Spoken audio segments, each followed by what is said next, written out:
Alhamdulillah wassalatu wassalamu ala Rasulillah wa ala alihi wa sahbihi wa mawalah wa la hawla wa la quwata illa billahi wa ba'd.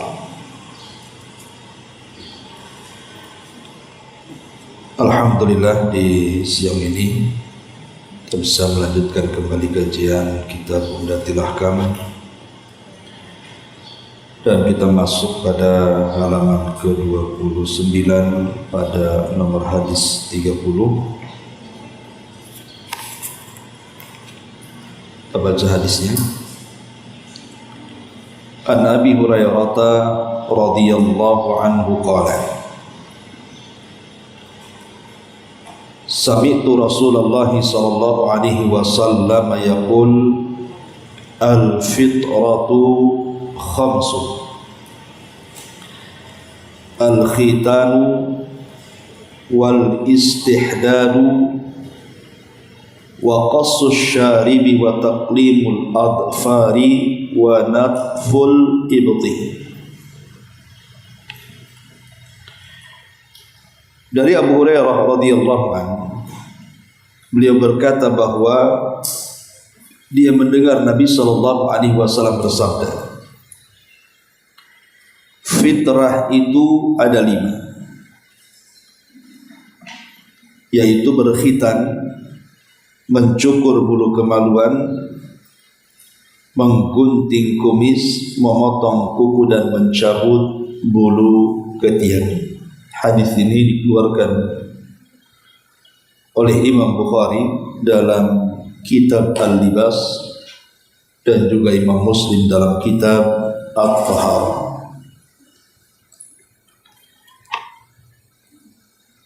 Ma'asyiral muslimat yang dimuliakan Allah Subhanahu wa taala. Hadis ini menjelaskan kepada kita tentang 5 perkara yang merupakan sunnah harian. Karena fitrah di sini dijelaskan oleh para ulama maksudnya adalah sunnah yang harus diikuti.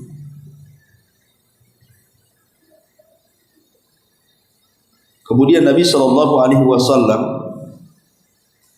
menyebutkan dari 5 perkara itu, yang pertama adalah al-khitan, bersunat. Bicara tentang sunat, kita tahu bahwa sunat ini telah disyariatkan sejak zaman Nabi Allah Ibrahim alaihi salatu wassalam,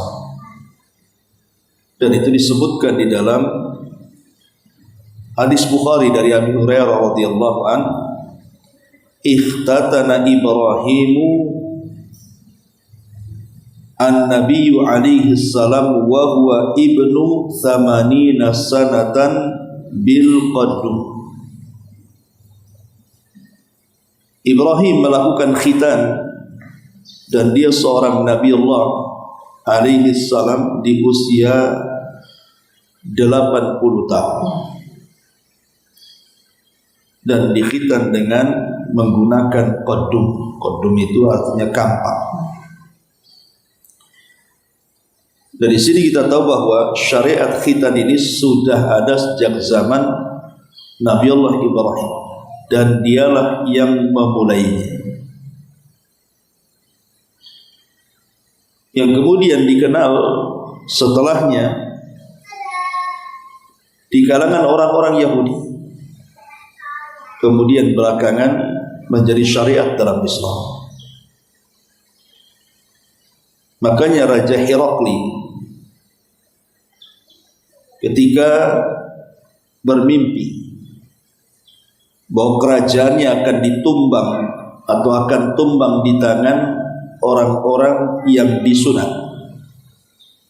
dan itu mimpinya berulang-ulang,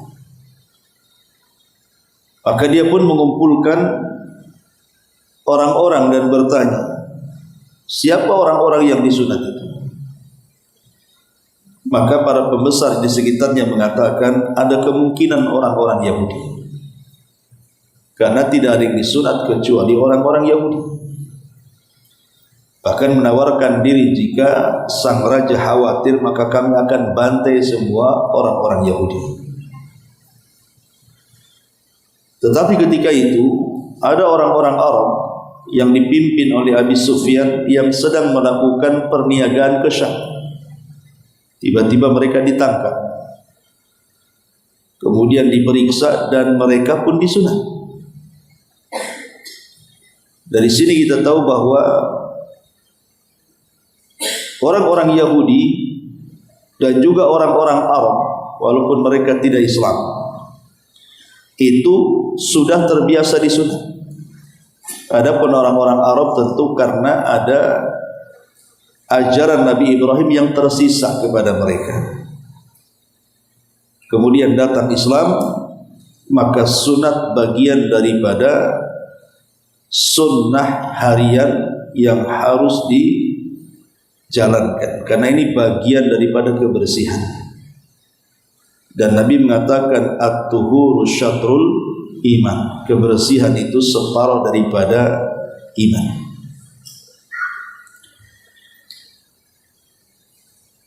Tentu para ulama berselisih pendapat tentang hukum sunat ini. Pertama, hukum sunat bagi laki-laki. Hukum sunat bagi laki-laki.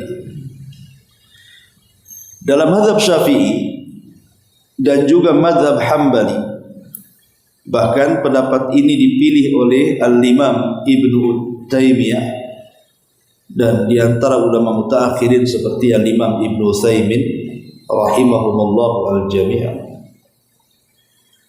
dan dimasukkan sebagai fatwa Lajnah Daimah bahwa hukum sunat bagi laki-laki itu wajib. Hukum sunat bagi laki-laki adalah wajib.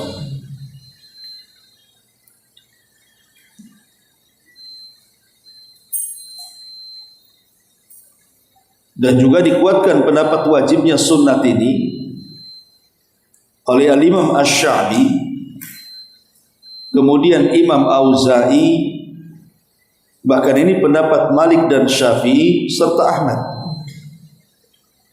Bahkan Imam Malik agak keras dalam masalah ini. Jadi Imam Malik sangat keras terhadap orang yang tidak disunat, bahwa kesaksiannya ditolak dan tidak layak menjadi imam sholat. Jadi kalau ada orang yang disunat jadi saksi, itu akan diterima menurut Imam Malik dalam persidangan. Begitu juga menjadi imam dalam sholat, tidak boleh, bahkan tidak sah sholatnya. Walaupun kebanyakan ulama fikih mengatakan sunat itu sunnah bagi laki-laki dan tidak wajib, dan ini salah satu pendapat Abu Hanifah juga, mengatakan sunnah itu tidak wajib karena dia bagian daripada fitrah saja. Lah Imam Ibnu Qudamah rahimahullah ta'ala, beliau juga mengatakan dalam kitabnya Al-Mughni, fa'ammal khitan, adapun orang-orang yang bersunat, berkhitan, fawajibun 'alar rijali mukarramatun fi haqqin nisa'i, wajib bagi laki-laki tetapi menjadi kemuliaan bagi wanita. Walaysa biwajibin 'alaihinna, dan tidak wajib bagi mereka para wanita. Intinya bahwa terjadi silang pendapat. Ada yang mengatakan wajib, ada yang mengatakan sunnah. Adapun yang mengatakan wajib, dalilnya adalah surah An-Nahl ayat 123.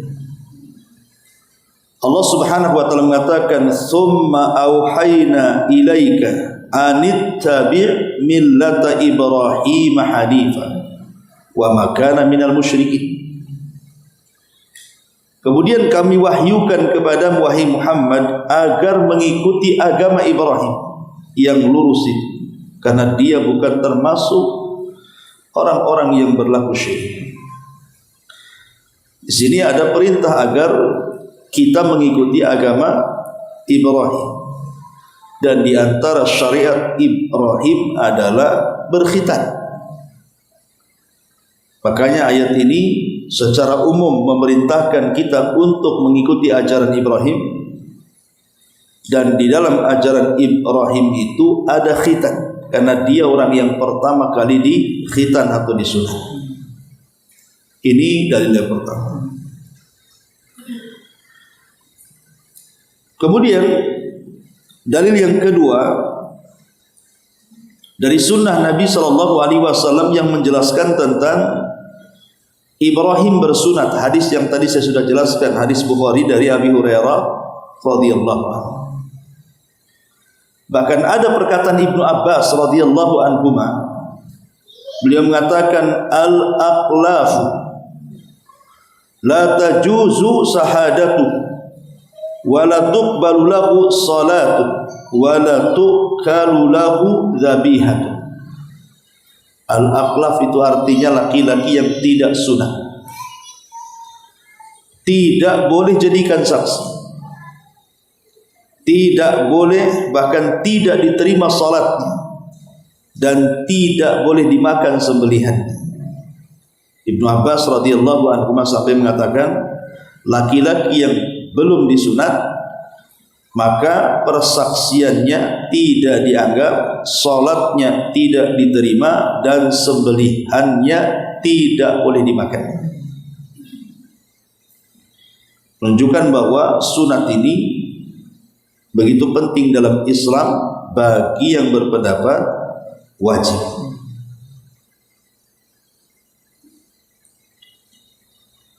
Adapun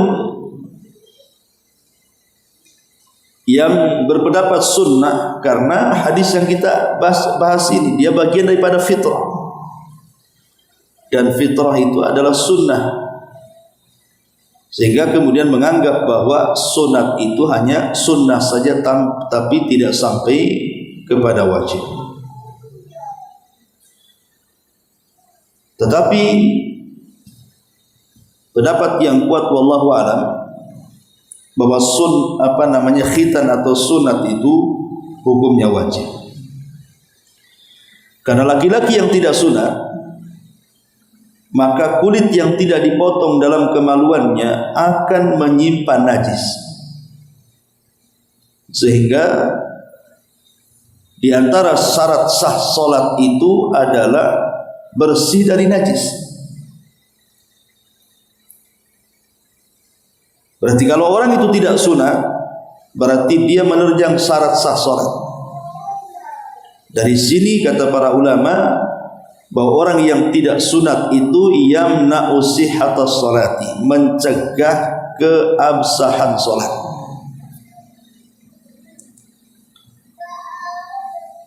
Kemudian juga khitan ini termasuk syiar, termasuk syiar-syiar Allah Subhanahu wa ta'ala, sehingga namanya syiar itu harus diketahui banyak orang, namanya syiar. Sebagaimana Allah mengatakan, wa man yu'adzim sya'airallah fa innaha min taqwal qulub. Siapa yang mengagungkan syiar-syiar Allah, maka itu menunjukkan ketakwaan. Karena khitan ini juga sebagai pembeda antara muslim dan kafir.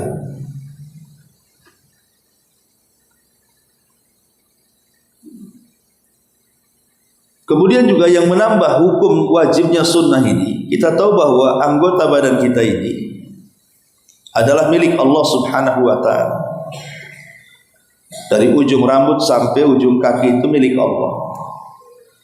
Tidak boleh kemudian diiris atau disakiti, kecuali karena sebuah perintah. Lah ketika kemudian ada perintah memotong sebagian kulit dalam kemaluan laki-laki, menunjukkan bahwa sunat itu wajib, karena dasarnya tidak boleh seseorang itu menyakiti dirinya, membuang sebagian anggota badannya. Tapi nanti pada hari kiamat, kulit yang pernah dipotong di kemaluan laki-laki itu akan dikembalikan sebagai bentuk kesempurnaan hisab, bahwa seluruh anggota badan itu harus menyaksikan akan hisabnya. Makanya dikembalikan lagi, kembali tidak dikhitan. Ini hukum sunat bagi laki-laki. Adapun hukum sunat bagi wanita, maka menurut pendapat mazhab Hanafi, kemudian juga mazhab Maliki, dan ini juga satu riwayat dalam mazhab Syafi'i, dan yang dipilih oleh Al-Imam Asy-Syaukani, bahkan dipilih Syekh bin Baz, Syekh Utsaimin dan kebanyakan para ulama, bahwa khitan bagi perempuan itu mustahabbatun fi haqqin nisa, disunnahkan bagi wanita. Dan ini pendapat yang kuat. Jadi bagi wanita khitan itu tidak wajib, dia sunnah, tapi bagi laki-laki wajib. Adapun dalilnya adalah hadis Aisyah radhiyallahu anha, dia mengatakan Nabi SAW bersabda, "Idza jalasa baina syu'abihal arba wa massal khitanul al-khitana faqad wajabal ghusl." Apabila suami istri sudah berjumpa 4 cabang masing-masing, artinya ketika hendak berhubungan suami istri berjumpa 4 cabang, tangan, kedua tangan dan kedua kaki, dan sudah bersentuhan 2 khitan, artinya kemaluan. Wa massal khitanul khitana, di mana kemaluan laki-laki sudah menyentuh kemaluan wanita. Di sini Rasul mengibaratkan kemaluan wanita disebut khitan juga. Faqad wajabal ghusl, maka telah wajib mandi walaupun tidak mengeluarkan sperma. Nah, di sini hadis ini menunjukkan bahwa wanita juga dikhitan. Karena bahasa Rasul itu wa massal khitanul khitana, dan khitan laki-laki berjumpa dengan khitan wanita. Berarti wanita juga dikhitan, itu maksudnya. Tetapi walaupun hadis ini menunjukkan para wanita dikhitan, tapi kan tidak menunjukkan dalam bentuk perintah. Ini hanya dalam bentuk kabar saja bahwa wanita itu dikhitan, sehingga tidak bisa sampai kepada taraf wajib. Kalau laki-laki kan dalam bentuk perintahnya. Anittabi millata Ibrahim. Ma'asyiral muslimat yang dimuliakan Allah Subhanahu wa taala. Ditambah-tambah Nabi SAW mengatakan bahwa khitan bagi wanita itu adalah mukarramatun, dalam bentuk kemuliaan. Dalam bentuk kemuliaan. Taib. Adapun kenapa kemudian khitan ini atau sunat ini sangat dianjurkan dalam Islam, tentu ada faedah di dalamnya. Pertama, khitan ini merupakan kemuliaan syariat yang Allah tunjukkan untuk hambanya dalam rangka mengindahkan zahir dia dan batin dia, bahkan menyempurnakan agama Hanif Bapak Ibrahim alaihi salatu wassalam. Jadi dia masuk pada mempercantik diri. Yang kedua, sebagai tanda ubudiyah, sebagai tanda ubudiyah penghambaan kita kepada Allah Subhanahu wa taala. Karena dahulu sebelum ada khitan, maka banyak budak-budak itu yang ditandai dengan cara ditempelkan besi-besi panas kepada badan. Maka khitan ini juga bentuk perbedaan. Islam datang bahwa yang membedakan kita itu adalah khitan. bukan melukai anggota badan atau mengecap dengan besi-besi panas atau tato-tato dan yang semacamnya. Kemudian yang ketiga, khitan merupakan kebersihan itu sendiri. Karena tadi orang yang khitan itu pasti dia tidak akan membawa najis, dan najis itu kekotoran, dan orang yang khitan itu akan bersih dari najis. Adapun bagi wanita tentu berbeda ya fungsinya. Dzaliki afdhalil mar'ati wa ahabbu ilal baghdi ilal ba'li. Kata Nabi Nabi SAW berkata kepada Ummu Atiyah ini, kepada wanita dari Madinah ini, jangan dihabiskan, maksudnya jangan terlalu berlebihan dalam berkhitan. Ketika memotong jangan berlebihan.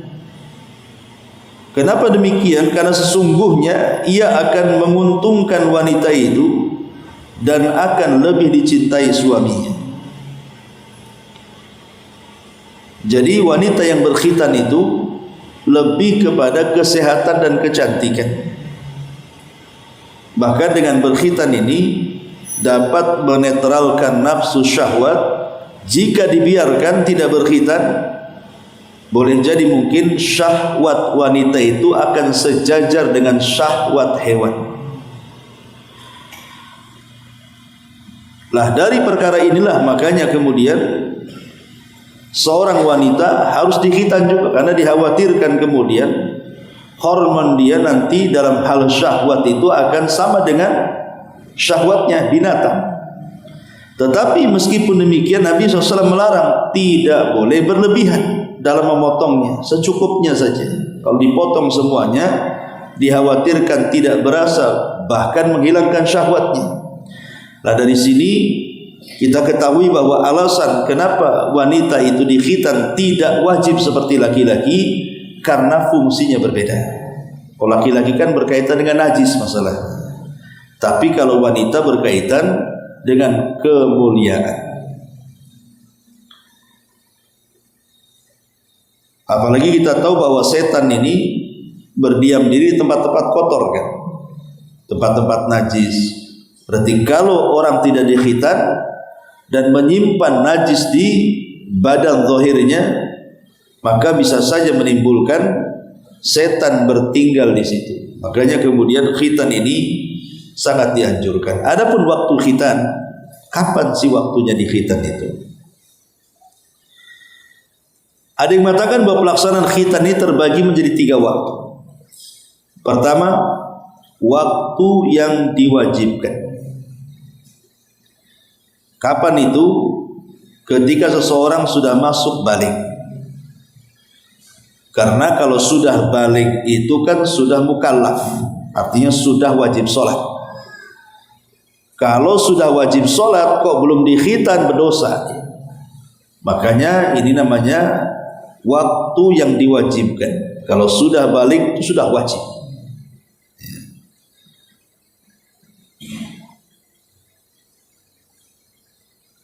Kemudian waktu yang kedua, waktu yang dianjurkan berkhitan.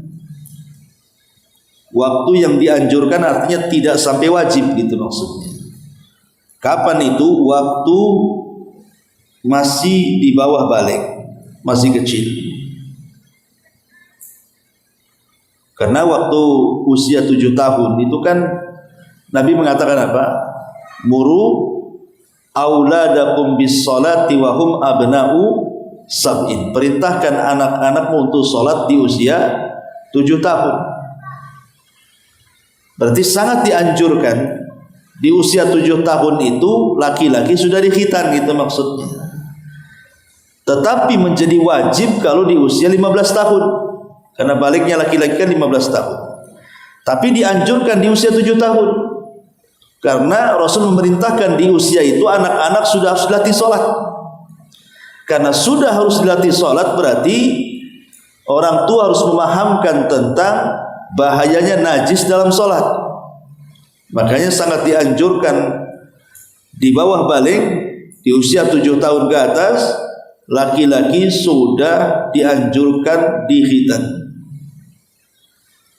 Kemudian yang ketiga, waktu yang dibolehkan, seperti umpamanya 7 hari setelah kelahiran boleh langsung dikhitan, tapi tidak dianjurkan dan tidak diwajibkan, hanya boleh saja gitu ya. Taib. Intinya bahwa ini berlaku kepada laki-laki dan perempuan. 3 waktu ini berlaku kepada laki-laki dan perempuan waktu ini. Jadi bagi wanita juga sama, sangat dianjurkan sebelum dia balik kan gitu ya.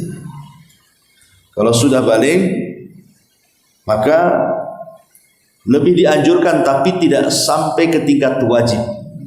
Nah, sekali lagi hukum khitan bagi wanita kan tadi saya sudah jelaskan berbeda dengan hukum khitan bagi laki-laki. Ma'asyiral muslimat yang dimuliakan Allah Subhanahu wa taala. Ini yang pertama. Kemudian yang kedua,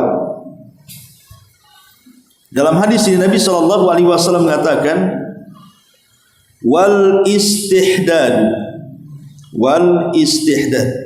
Istihdad itu artinya mencukur bulu kemaluan.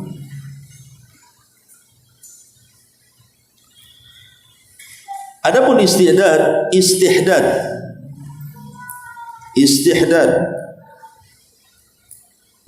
adalah tadi saya sebutkan di sini ma'khudun minal hadidati yuqalu istahadda idza halaqa anatahu. Istahadda dalam bahasa Arab itu apabila seseorang mencukur bulu kemaluannya. Al-Imam An-Nawawi rahimahullahu taala mengatakan al-istihdadu izalatu sya'ril ana huwa alladhi hawla al-farji sawa'un izalatuhu bin natfin au nauratin au halqin ma'khudun minal hadidati wa hiya musallati yuhlaqu biha. Kata Imam Nawawi rahimahullahu tadi mengatakan bahwa istihdad artinya menghilangkan bulu kemaluan, maksudnya bulu di sekitar kemaluan. Bisa dengan cara dicabut atau bisa dengan cara dicukur dengan alat cukur. Ini menurut Imam Nawawi rahimahullah ta'ala. Jadi ada 2 cara, bisa dicabut kalau memang terbiasa, atau mungkin kalau sakit maka bisa dicukur. Satu hari Jabir bin Abdullah radhiyallahu an bertanya kepada Nabi sallallahu alaihi wasallam tentang adab seorang laki-laki yang pulang dari safarnya. Maka Nabi SAW mengatakan, "Idza dakhalta lailan fala tadkhul ala ahli hatta tastahiddal maghibata." Kata Nabi SAW kepada Jabir, "Wahai Jabir, apabila engkau datang dari safar dan engkau datang di malam hari, maka jangan masuk dulu kepada keluargamu." Maksudnya jangan langsung mengagetkan keluargamu, memberitahu dulu kepulangannya sampai istrimu dia bisa mencukur bulu kemaluannya. Dari sini menunjukkan bahwa mencukur bulu kemaluan juga itu berlaku kepada laki-laki dan kepada wanita. Karena Nabi SAW juga di sini mengatakan kepada Jabir, memberikan kesempatan istrinya untuk mencukur dulu baru kemudian dia masuk. Tetapi tentang hukum mencukur bulu kemaluan ini, jumhurul fuqaha, jumhur ahli fikih mengatakan hukumnya sunnah. Mencukur bulu kemaluan ini hukumnya sunnah. Itu jumhur ulama. Kenapa? Karena dimasukkan dalam bab fitrah di sini. Khamsun minal fitrah. Sehingga dari sini jumhur mengatakan karena dia bagian dari fitrah, artinya sunnah, Berarti mencukur bulu kemaluan tidak sampai kepada wajib. Dan itu disebutkan oleh Imam Ibnu Qudamah di dalam kitabnya Al-Mughni bahwa al-istihdadu mustahabun li'annahu minal fitrah. Bahwa mencukur bulu kemaluan itu sunnah karena dia bagian daripada fitrah. Tetapi sebagian para ulama yang lain seperti yang dikatakan Ibnul Arabi menggunakan alif lam, Ibnu Al-Arabi, bahwa mencukur bulu kemaluan itu wajib, ya. Artinya tidak sampai kepada tingkat sunnah. Bahkan ada hadis dari Zaid bin Arqam radhiyallahu an, Nabi SAW mengatakan, "Man lam ya'khud min syaribihi falaysa minna." Barang siapa yang tidak memotong kumisnya bagi laki-laki, maka bukan umat. Pendalilannya adalah kalau memotong kumis saja bagi laki-laki, kalau memotong kumis bagi laki-laki dikatakan laisa minna, dan kalimat laisa minna ini menunjukkan dosa besar. Dosa besar gitu ya. Maka bagaimana pula dengan bulu kemaluan? Itu namanya qiyas aulawi. Kalau kumis saja wajib, maka mencukur bulu kemaluan lebih wajib lagi.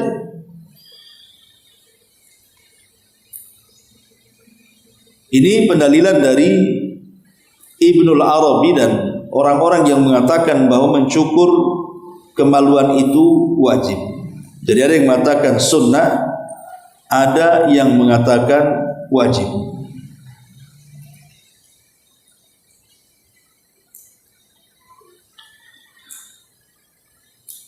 Tetapi yang di sini bahwa mencukur bulu kemaluan juga adalah tugas masing-masing. Jadi tidak bisa ditugaskan kepada orang lain kecuali kepada pasangan.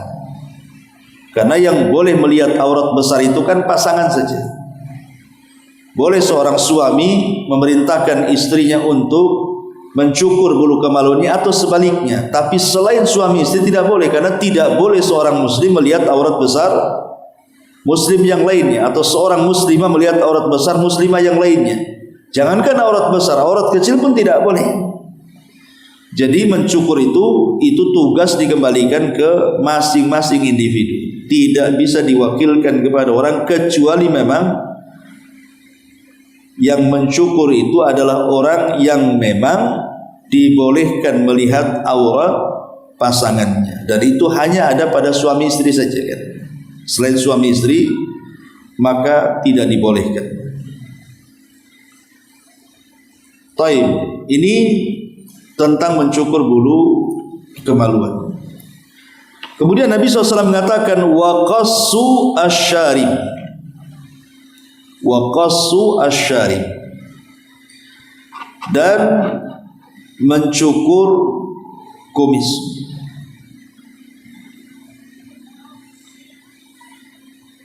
Tentang mencukur kumis,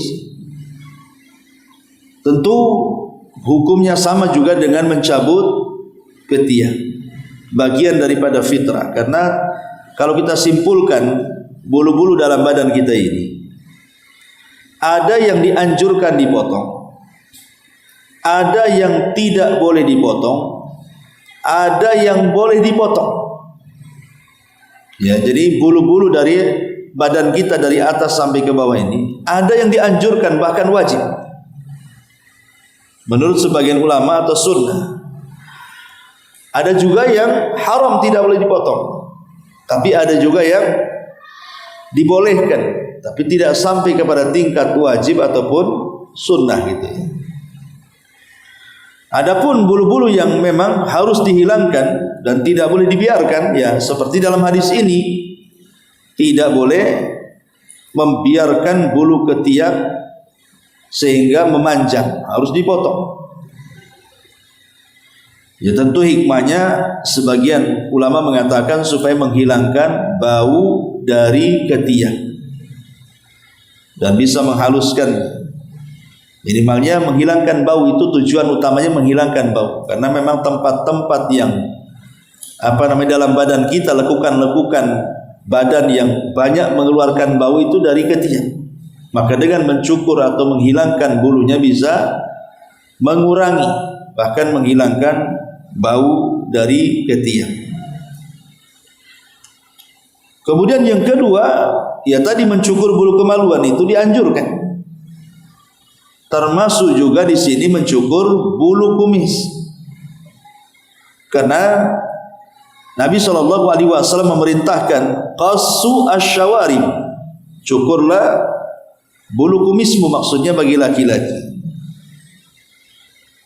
Dan bagi wanita pun yang ada kelainan kan, kadang ada sebagian wanita itu cuma berkumis kan itu, walaupun tipis gitu. Maka kalau sudah menyerupai laki-laki harus dicukur. Ya, kalau sudah mungkin udah menebal gitu ya, sehingga akan menyerupai wajah laki-laki, cepat cukur supaya tidak disangka itu laki-laki. Kemudian juga rambut yang kedua boleh dihilangkan, boleh dibiarkan. Artinya ini boleh-boleh saja. Ini kalau yang tiga kan itu memang harus dihilangkan ya, kumis, bulu kemaluan ataupun bulu ketiak ya. Tapi ada bulu itu ya bisa dihilangkan, bisa tidak. Seperti contohnya rambut kepala. Rambut kepala, Nabi SAW mengatakan, man kana lahu sya'run falyukrimhu. Barang siapa yang memiliki rambut, hendaklah dia memuliakan. Imam Nawawi ketika mengatakan siapa yang memiliki rambut hendaklah dia memuliakannya, dia mengatakan maksud memuliakan di sini artinya merapihkan, membersihkan, memberikan minyak dan haruman. Jangan ataupun termasuk menyisirnya. Ini di antara makna memuliakan rambut. Jadi merapihkan ya dengan cara mencukur. Jangan acak-acakan kayak Tarzan kan itu. Kemudian juga membersihkannya dengan cara disampo ataupun memberikan harum-haruman dengan cara diberikan minyak rambut gitu, ataupun menyisirnya supaya lebih rapi. Itu arti memuliakan rambut. Karena Rasul mengatakan man kana lahu sya'run falyukrimhu. Barang siapa memiliki rambut hendaklah dia memuliakannya. Dan Nabi SAW biasa memberikan minyak kepada rambut.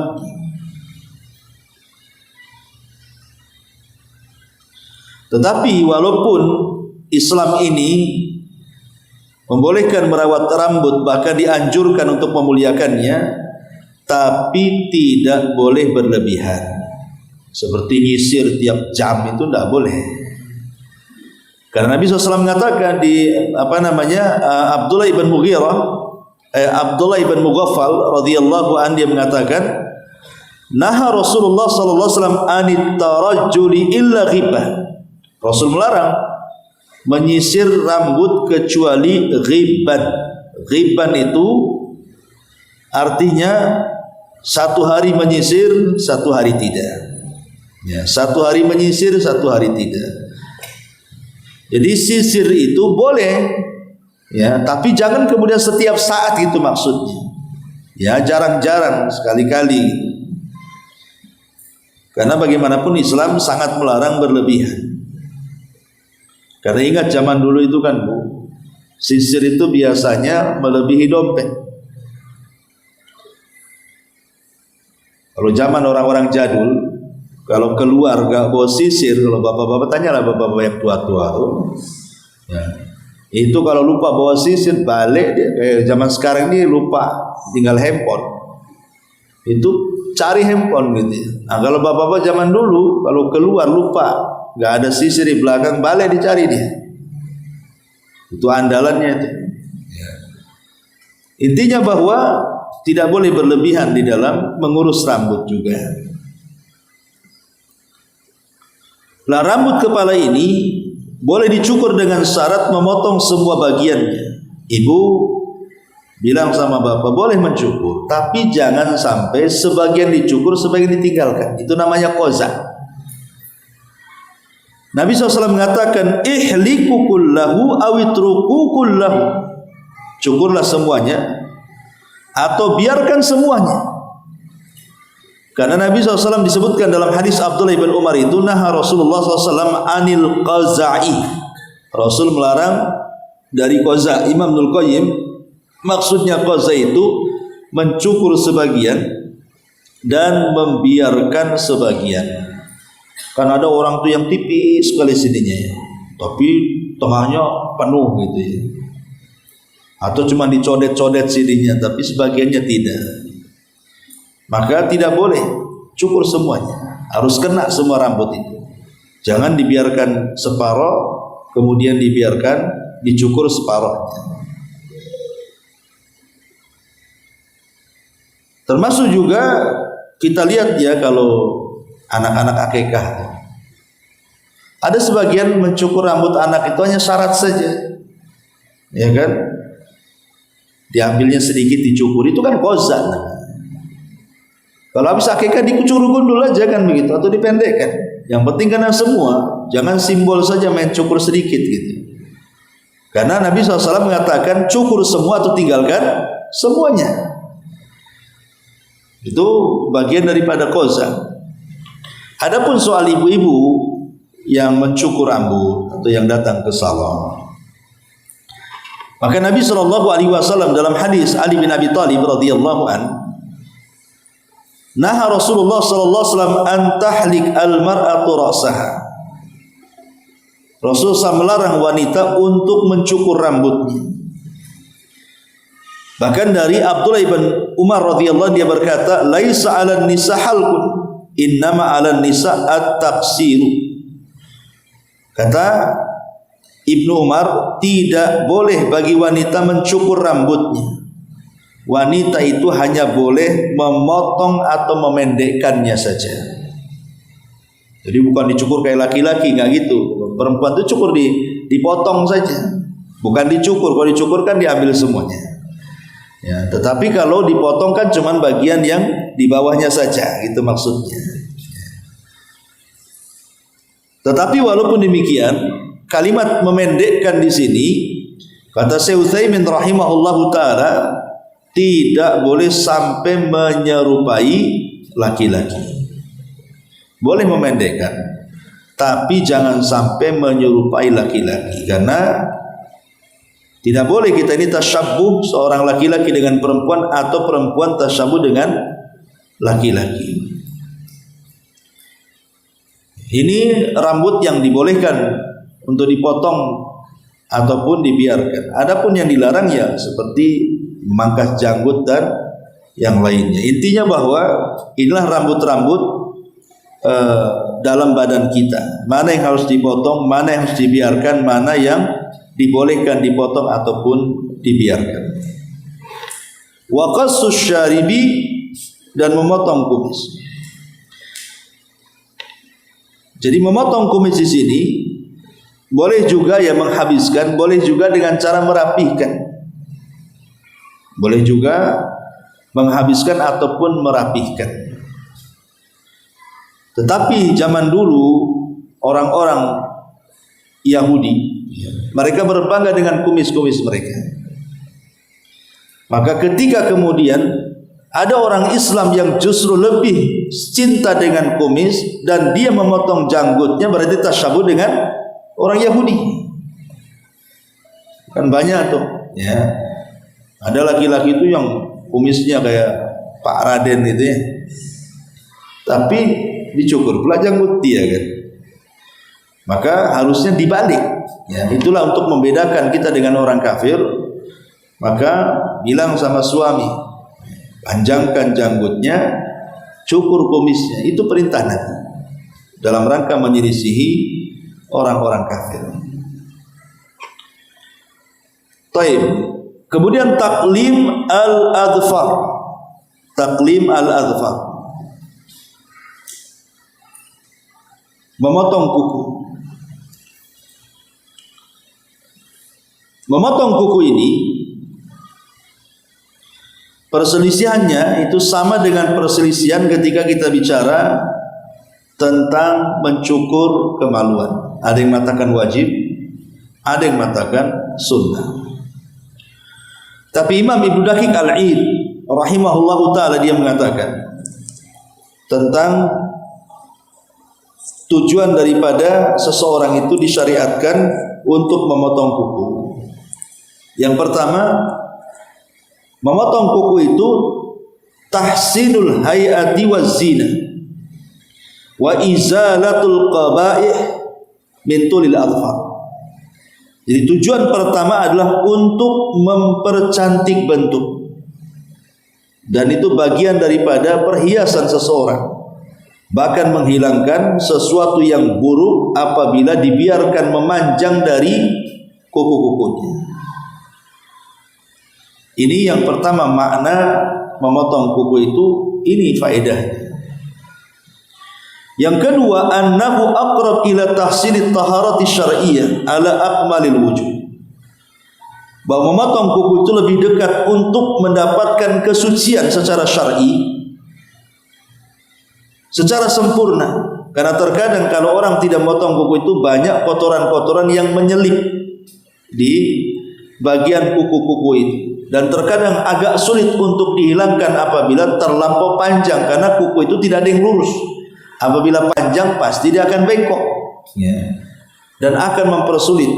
Bahkan ada tuh di barat tuh ya yang berapa puluh tahun kukunya nggak dipotong itu sampai nyangsar ke tembok gitu ya, lebih panjang kukunya daripada rambutnya, sampai kesulitan makan juga kan. Nah itu bangga pula kan gitu. Kita kenal dulu kalau kukunya panjang itu biasanya diperankan penyihir biasanya. Ibu kalau kukunya panjang itu ya kayak tukang sihir jadi ini diantara faedahnya.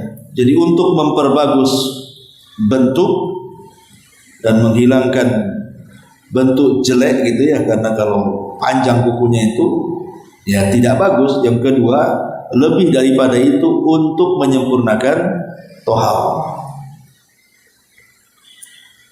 Adapun disunahkan yang memotong kuku ini,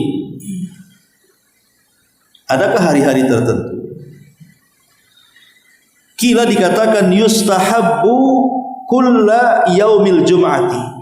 Disunnahkan memotong kuku itu setiap Jumat, artinya seminggu sekali. Seminggu sekali setiap Jumat sunnah hukumnya dipotong. Dan ini pendapat mazhab Hanafi, mazhab Maliki, mazhab Hambali. Tetapi Hanafiyah walaupun sama-sama menyunahkan di hari Jumat, beliau mensyaratkan dilakukan setelah sholat Jumat. Tetapi mazhab Hambali justru terbalik. Maksudnya bukan setelah Jumat, qabla zawal, sebelum daripada Jumat. Jadi mazhab Hanafi sama-sama sunnah dengan mazhab Hambali. Bedanya Hanafi mengatakan dilakukan setelah Jumat, Hambali dikatakan sebelum Jumat, itu saja. Tapi sepakat sunnah di hari Jumat dalam mazhab Hanafiyah, Malikiyah dan Hanabilah. Tapi ada juga yang mengatakan sebagian mazhab Hambali, bukan setiap Jumat tetapi setiap Khamis, setiap hari Kamis. Setiap hari Kamis. Tapi ada juga dalam pendapat yang lain, maksudnya yukhayyar, dipilih, bisa hari Jumat, bisa hari Kamis, atau bisa di hari-hari yang lain, yang jelas pekan sekali. Kemudian Imam Nawawi memberikan catatan, inna tauqita fi taqlimil adfari mu'tabarun bituliha famata talat qallamaha wa yakhtalifu dzalika bi ikhtilafil ashkhas wal ahwal. Tetapi Imam Nawawi justru dia mengatakan bahwa pemberian waktu untuk mencukur kuku, memotong kuku itu kembali kepada panjang dan tidaknya kuku. Ketika kukunya panjang, potong, itu maksudnya. Ya, dan itu terlihat sesuai dengan perbedaan orang. Kadang ada orang yang cepat pertumbuhan kukunya, berarti cepat pula dipotong. Ada yang lambat pertumbuhannya, ya lambat pula dipotongnya. Nah, kata Imam An-Nawawi rahimahullah ta'ala seperti ini. Tapi kalau kita ada sebagian asar dari salaf seperti Sufyan Ats-Tsauri rahimahullah ta'ala, beliau kalau memotong kuku itu hari Kamis. Ketika ditanya, kenapa kau potong kuku hari Kamis wahai Sufyan? Maka Sufyan Ats-Tsauri mengatakan, karena besok Jumat saya harus bersih. Jadi kenapa itu alasannya hari Kamis? Tapi ini kan hanya ijtihad para ulama, ya, tidak ada dalil tentang hari-hari. Intinya kata Imam Nawawi, kalau udah panjang potong gitu saja, ya. Baik, kemudian yang terakhir di sini wa natful ibti, mencabut bulu ketiak. Mencabut bulu ketiak ini termasuk daripada fitrah.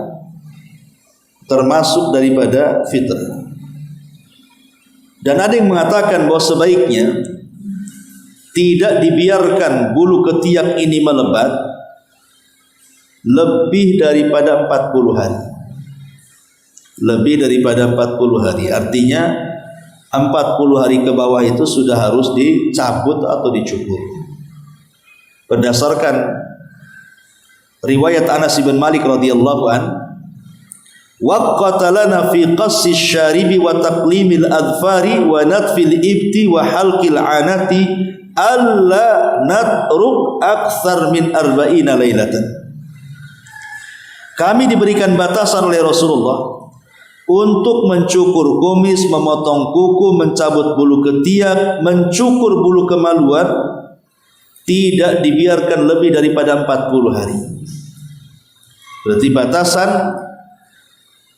mencukur bulu ketiak menurut Anas bin Malik radhiyallahu an mengambilkan fatwa dari Nabi, maka tidak boleh lebih dari 40 hari. Adapun hikmahnya tentang mengapa harus dicabut, bukan dicukur saja. Tapi ada orang yang memang dicabut karena sudah terbiasa, nggak sakit. Tapi ada yang tidak terbiasa, kalau dicabut itu menjerit-jerit, akhirnya dicukur ya dengan alat.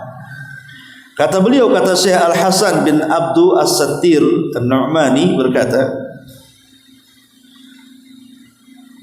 Inna Rabbana subhanahu wa ta'ala ma wada'a lana tashri' illa bihikamihi. Sesungguhnya Rabb kita subhanahu wa ta'ala tidaklah mensyariatkan kecuali ada hikmah-hikmah di dalamnya. Maksudnya dalam mencabut bulu ketiak. Ya, saya terjemahkan saja. Sebagaimana pemahaman para ulama adalah mencabutnya bermanfaat sesuai dengan keadaan di ketiak tersebut.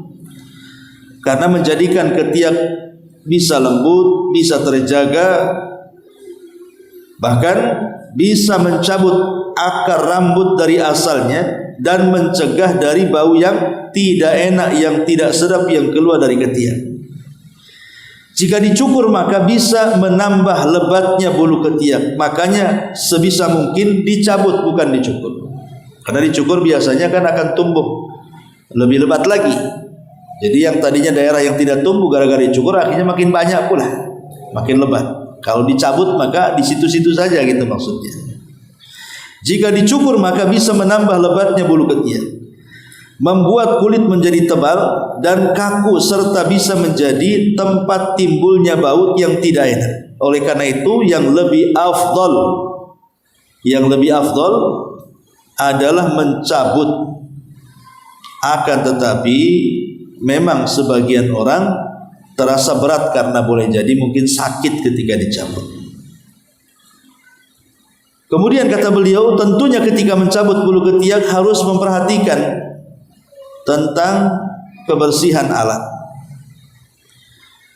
Lebih baik dilakukan setelah mandi, itu lebih sehat karena terkadang ada beberapa hal yang bisa menimbulkan penyakit sehingga lakukanlah setelah mandi. Ini perkataan Syekh Hasan bin Abdul As-Sittir An-Nu'mani. Kemudian Imam Ibnu Qudamah rahimahullah taala mengatakan wa natful ibti sunnatun, mencabut bulu ketiak adalah sunnah, li'annahu minal fitrati, karena dia bagian daripada fitrah dan meninggalkannya adalah kurang bagus. Jika dihilangkan dengan mencukur atau dengan tawas nurah, maka boleh, sedangkan mencabutnya lebih afdal karena mencocoki hadis, karena perintahnya mencabut bukan mencukur. Natf itu artinya mencabut. Jadi kalau dia mencabut maka sangat mencocoki hadis, gitu maksudnya. Kemudian qala al-Harb, berkata Harb, qultu li Ishaq, aku katakan kepada Ishaq ibn Rahawai, natful ifti ilaika, mencabut rambut ketiak lebih engkau sukai ataukah menghilangkan dengan obat perontok, dengan tawas dan yang semacamnya? Qala, maka Imam Ishaq ibn Rahawai mengatakan mencabutnya itu lebih utama jika seseorang punya kemampuan, maksudnya tidak sakit gitu ya. Tapi dibolehkan juga seandainya ada obat-obatan yang bisa merontokkan dan cepatkan. Sekarang kan banyak alat-alat tuh, kayak tempel langsung dicabut ke kena semuanya kan, macam-macam alat-alat itu. Atau diberikan obat supaya tidak tumbuh lagi, maka tidak ada masalah. Tetapi kalau seandainya dicabut, maka itu mencocoki sunnah, karena setiap ibu mencabut bulu ketiak dalam waktu di bawah 40 hari, berarti setiap itu ibu dapat pahala kan. Tapi kalau mau menggunakan obat supaya tidak tumbuh lagi, ya selesailah itu sunnahnya. Sekali saja waktu meleskan obat kan. Jadi ibu nggak ada kegiatan akhirnya selama 40 hari itu. Jadi nggak ada kegiatan sunnah ya. Jadi ini juga diantara khamsun minal fitrah, 5 perkara bagian dari fitrah. Wallahu a'lam. Baik, sampai di sini kita tutup. Sebelum saya tutup, silakan kalau ada yang bertanya. Bismillahirrahmanirrahim. Tentang masalah apakah ada doa-doa khusus saat menghitan? Tidak ada. Ya, doa secara umum, baca basmalah. Adapun acara-acara yang biasa dilakukan di masyarakat, ya, dalam bentuk acara-acara yang selamatan atau apa istilahnya kan gitu kan, di zaman Nabi SAW tidak pernah dilakukan, ya, karena ya dihitan gitu saja di zaman itu kan, nggak ternukilkan ada acara-acara tertentu kan. Cuman kalau di pedesaan, terutama di tempat saya di Jawa Barat itu terkadang hanya untuk menyenangkan anak-anak. Jadi kadang-kadang